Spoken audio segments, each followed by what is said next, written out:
Spiced lamb meatball and bean soup. Season the mince with salt and pepper.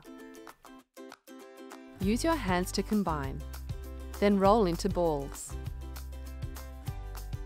Heat a large saucepan over a high heat and cook the meatballs for 5 minutes. You'll need to do this in 2 batches.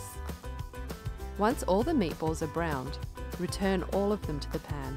Add the cumin, coriander and paprika. Then cook, stirring to coat, for 2 to 3 minutes. Next, stir in the tomato paste. Add the stock and the pasta sauce to the pan.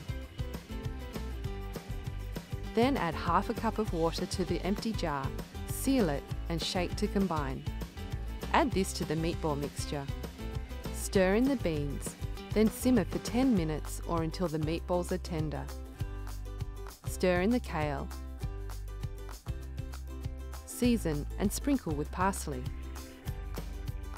This is delicious with creamy Greek-style yoghurt.